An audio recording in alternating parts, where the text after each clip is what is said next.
இது அவர் ஒரு தனிநபராக போயிருக்காருன்னு தான் தோணுது. ஆனால் ஒருவேளை காங்கிரஸ் தாவேக்காவோட கூட்டணின்னு போனாங்கன்னு சொன்னா அது அவங்களுடைய ஒரு சூசைட், தற்கொலை தான் நான் பார்க்கிறேன். இங்க தமிழ்நாட்டுல அவங்களுக்கு அதுக்கு பிறகு செல்வாக்கு கிடைக்கிறதுக்கு வாய்ப்பு இல்லை. நீங்க சொன்ன மாதிரி காங்கிரஸ் திமுக கூட்டணி ஒரு வலுவான கூட்டணியாக தொடர்ந்து வெற்றி பெற்றிருக்கக்கூடிய சூழ்நிலையில காங்கிரஸுக்கு அந்த கூட்டணியை விட்டு வெளியே போறதுக்கு எதுவும் தேவை இருக்கிறதாகவோ காரணம் இருக்கிறதாகவோ தெரியல.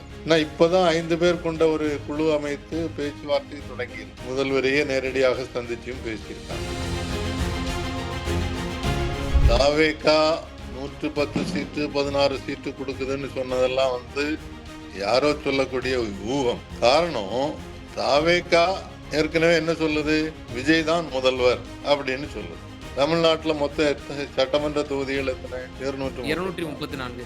அப்ப 234 தொகுதியில அவங்களுக்கு மெஜாரிட்டி சீட்டு ஜெயிச்சாதானே முதல்வராக வர முடியும். கூட்டணியை நம்பி மட்டும் முதல்வராக முடியாது இல்லையா? அது ஆபத்து இல்லையா? தாவேக்காவுக்கு போனாலும் அவங்க அந்த மாதிரிதான் இருக்க போறாங்க.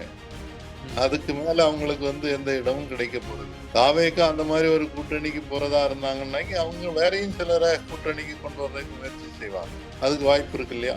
பாட்டாளி மக்கள் கட்சியை கூப்பிடலாம், விஜயகாந்தனுடைய கட்சியை கூப்பிடலாம், வாய்ப்புகள் இருக்கு. அவங்க கூட்டணின்னு போயிட்டாங்கன்னு இன்னைக்கு அவர்களை இயக்கி கொண்டிருப்பவர்கள் மேல இருக்கக்கூடிய பாரதிய ஜனதா கட்சி.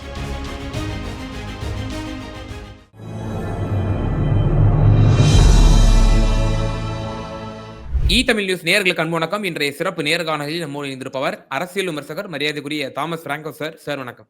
வணக்கம் சார்.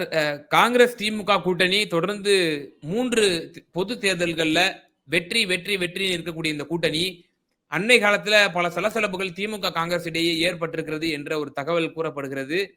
அது பொது வெளியிலையும் தலைவர்கள் எல்லாம் கான்ட்ரவர்சியலான பேச்சுக்கள்லாம் பேசினாங்க. இப்போது ராகுல் காந்தியினுடைய ஒன் ஆஃப் த ஸ்ட்ராட்டஜிஸ்ட், ஒரு முக்கியமான ஒரு பிரமுகர் பிரவீன் சக்கரவர்த்தி என்ற நபர் விஜயை சந்தித்து பல மணி நேரம் அரசியல் பேசியிருக்கிறார் என்ற தகவல் வந்திருக்கின்றன.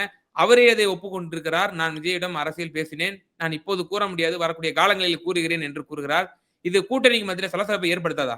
அதாவது நீங்க சொன்ன மாதிரி காங்கிரஸ் திமுக கூட்டணி ஒரு வலுவான கூட்டணியாக தொடர்ந்து வெற்றி பெற்றிருக்கக்கூடிய சூழ்நிலையில காங்கிரஸுக்கு அந்த கூட்டணியை விட்டு வெளியே போறதுக்கு எதுவும் தேவை இருக்கிறதாகவோ காரணம் இருக்கிறதாகவோ தெரியல. நான் இப்பதான் 5 பேர் கொண்ட ஒரு குழு அமைத்து பேச்சுவார்த்தை தொடங்கி இருக்கிறது.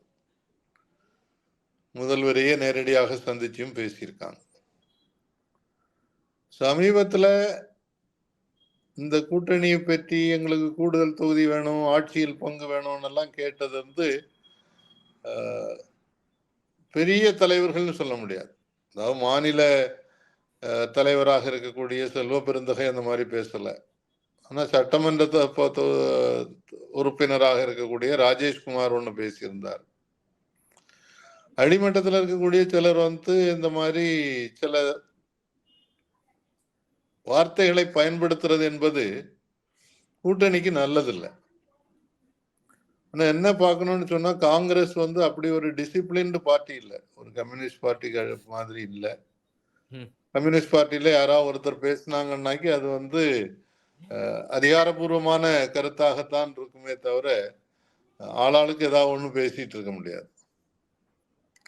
இப்ப பிரவீன் சக்கரவர்த்தியை பொறுத்தவரையில அவர் ப்ரொஃபஷனல் காங்கிரசினுடைய பொறுப்பாளராக இருக்கிறார். ஆனால் கடந்த நாடாளுமன்ற தேர்தலிலேயே அவர் சீட்டு கேட்டார், அவருக்கு சீட்டு கிடைக்கல. மயிலாடுதுறையில சீட்டு கேட்டார், அங்க மணிசங்கர் ஐயரும் கேட்டார், 2 பேருக்கும் கொடுக்கல.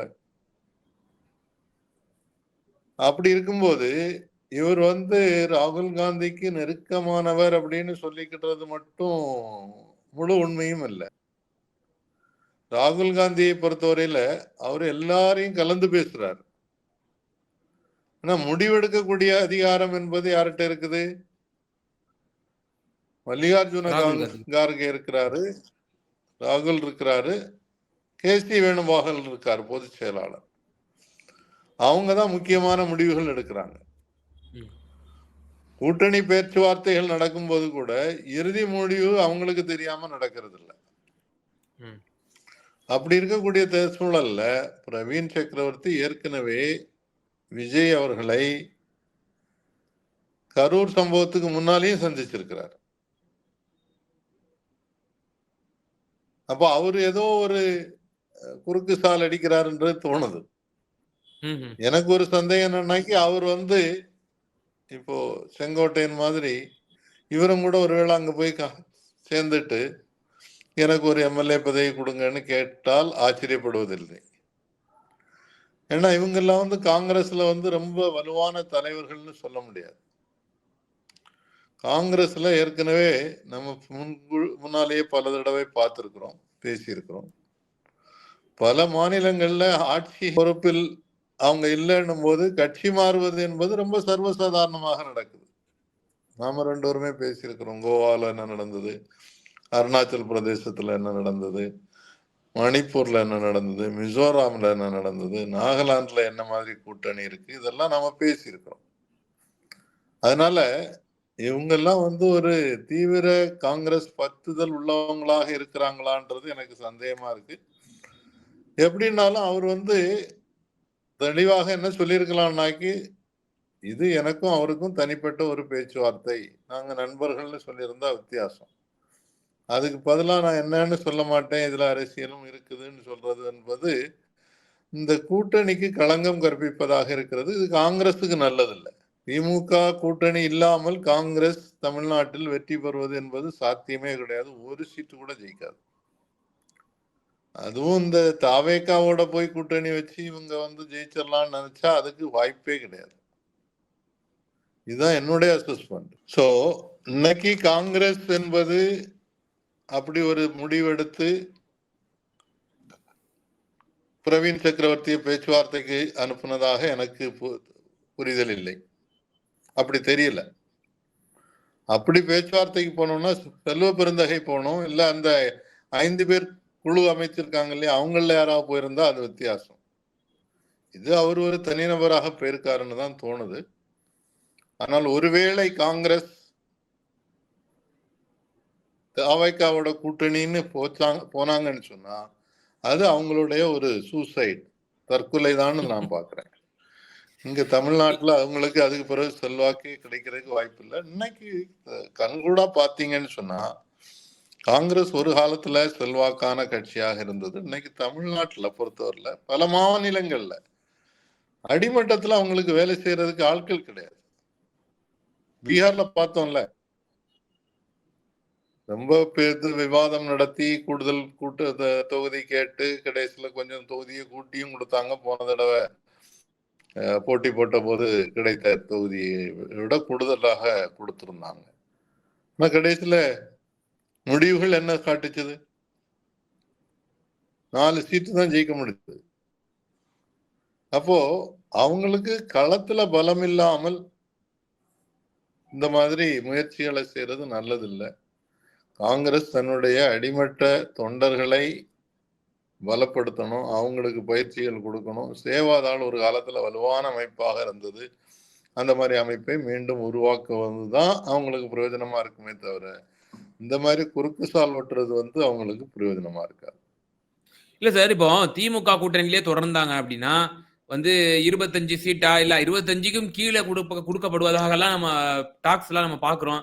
அப்போ காங்கிரஸ் இன்னும் தேய்மானமாக கூடும், இன்னும் ஒரு தொங்கு சதையாகத்தான் ஒரு மாநில கட்சியினுடைய தொங்கு சதையாக தான் இருக்கக்கூடும். அப்போ விஜய் இப்படி தகவல் வருது, விஜய் 117 சீட்டு நிப்போம், நீங்க 117 தர்றோம், நம்ம ஆட்சியில் அதிகாரத்தில் பங்கு அப்படிங்கிற அளவுக்கு தாவேகா ஆஃபர் பண்றதாங்களா சொல்றாங்க இல்லையா? அப்ப இந்த மாதிரியான இடங்கள்லாம் கிடைக்காது திமுகவுல. அதே போல ஆட்சியில் அதிகாரத்தில் பங்குங்கிற திமுக கூட்டணியில பேச்சுக்கே இடம் கிடையாது. அப்ப காங்கிரஸ் அங்க அந்த இடத்தை தேர்வு செய்வதில் என்ன தப்பு இருக்குன்னு நினைக்கிறீங்க?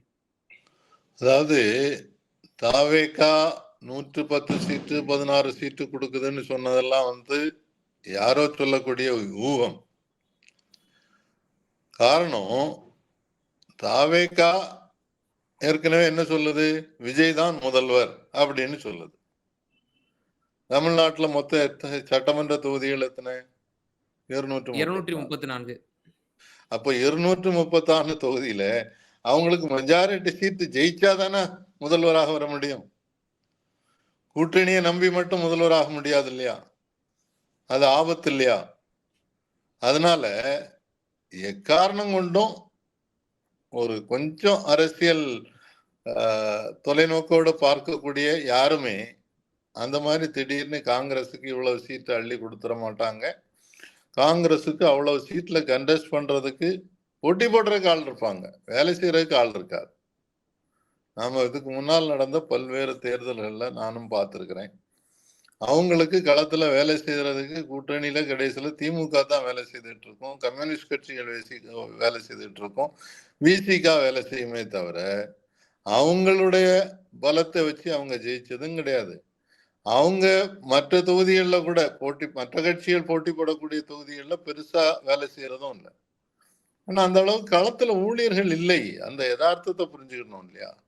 அது இல்லாம 100 புத்தகம் தருவாங்க, 250 தருவாங்கன்னாக்கி அதுல அதெல்லாம் ரொம்ப தவறான யூகங்கள். எக்காரணம் கொண்டும் அவங்களுக்கு கிடைக்க போறதில்ல. அப்படியே இப்போ நீங்க சொன்னீங்க இல்லையா, தொங்கும் சதையாக இருக்கிறதுன்னு சொல்லி. தாவேக்காவுக்கு போனாலும் அவங்க அந்த மாதிரிதான் இருக்க போறாங்க. அதுக்கு மேல அவங்களுக்கு எந்த இடமும் கிடைக்க போறதில்லை.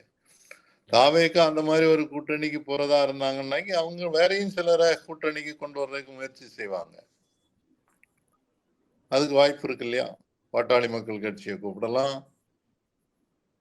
விஜயகாந்தனுடைய கட்சியை கூப்பிடலாம், வாய்ப்புகள் இருக்கு அவங்க கூட்டணின்னு போயிட்டாங்கன்னு சொன்னா. ஆனால் நான் திருப்பி ஒரு தடவை சொல்ல விரும்புறேன், இன்னைக்கு அவர்களை இயக்கி கொண்டிருப்பவர்கள் மேல இருக்கக்கூடிய பாரதிய ஜனதா கட்சி. அவங்க இந்த மாதிரி ஒரு கூட்டணிக்கு போறது அவங்களுக்கு ஒரு வேளை நல்லதுன்னு நினைக்கலாம். ஏன்னா அவங்க ஒரு கோஷம் வச்சிருக்காங்க, காங்கிரஸ் முக்த் பாரத், காங்கிரஸை இந்தியாவிலிருந்து முழுவதாக ஒழித்திடணும்னு சொல்லி. அதுக்கு இது ஒரு வழியாக அவங்க பயன்படுத்துறதுக்கு வாய்ப்பு இருக்கு. சார், இது எனக்கு இறுதியான ஒரு விஷயமா, இப்போ தொடர்ந்து இப்படியான ஒரு விவகாரம், இப்ப பிரவீன் சக்கரவர்த்தி என்பவர் ராகுல் காந்தியினுடைய ஒரு ஒன் ஆஃப் த ஸ்ட்ராட்டஜிஸ்ட், அவர் ஒன்று இருக்கக்கூடியவர் அப்படின்னு சொல்லப்படுது. ப்ரொஃபஷனல் காங்கிரஸினுடைய சேர்பர்சன் சொல்லக்கூடிய நபரா இருக்காரு இவரு. அப்போ இவர் விஜயோட சந்திச்சு பேசுறாரு, அதை ஓப்பனா வெளியில சொல்றாரு. இன்னொரு பக்கம் காங்கிரஸினுடைய எம்எல்ஏ ராஜேஷ் அவர்கள் சொன்னாரு. அதே போல ஜோதிமணி அம்மையார், கார்த்திக் சிதம்பரம் போன்றவர்கள்லாம் வெளிப்படையாகவே தாவேக்காவுக்கு ஃபேவரபிளான ஸ்டேட்மெண்ட்ஸ் எல்லாம் விட்டுருந்தாங்க. இன்னும் சொல்லப்போனா ஒரு படி மேலே போய் மாணிக்கம் தாக்கூர் அவர்கள் என்ன சொன்னாங்கன்னா, எங்களை முறையா அரவணைக்கல அப்படின்னா நீங்க டெல்லியில அரவிந்த் கெஜ்ரிவால் அவர்கள் எதிர்கட்சி ஆனாரு, அந்த மாதிரி தான் அதோட ஒப்பிடுறாரு, டெல்லியோட ஒப்பிடுறாரு இங்க. அப்போ இந்த மாதிரிலாம் பேசும்போது இப்ப இந்த சந்திப்போ சேர்த்து எடுத்துப்போம், திமுக தலைமை இதை ரசிக்குமா? நிச்சயமாக ரசிக்காது. இத்தனை நாள் இவங்களுக்கு சீட்டு கொடுத்து அவங்கள ஜெயிக்க வச்ச திமுக எப்படி இந்த மாதிரி பேசுறத, இப்படி செயல்பாடுகள் இருக்கிறத அவங்க ஏத்துக்கிட முடியும்? நீங்க அந்த இடத்துல இருந்தீங்கன்னாலும் ஏத்துக்கிட மாட்டீங்க. ஏங்க, உங்களுடைய ஆதரவு இல்லாமல் கடந்த 3 தேர்தல்களில் வெற்றி பெற்றிருக்கவே முடியாது. கார்த்திக் சிதம்பரத்துக்கு ஆசைகள் இருக்கலாம், மாணிக்கம் தாக்கூருக்கு ஆசைகள் இருக்கலாம். ஆனா இவங்களுக்கெல்லாம் களத்துல எந்த அளவுக்கு வலுவான அடிப்படை கட்டுமானம் கட்சியினுடையது இருக்குதுன்னு பார்க்கணும். சிதம்பரம் வாரிசுன்ற முறையில கார்த்திக் சிதம்பரத்துக்கு அவர் கொஞ்சம் நிறைய பணம் செலவழிச்சாருன்னாக்கி அங்க கொஞ்சம் செல்வாக்கு கிடைக்கும். அது இல்லாமல் மாநிலம் முழுவதும் அவருக்கு செல்வாக்கு இருக்கா? சிதம்பரமே தனியா ஒரு கட்சி கொஞ்ச நாள் நடத்திட்டு இருந்தார்ல, அப்போ அவருக்கு என்ன செல்வாக்கு இருந்தது?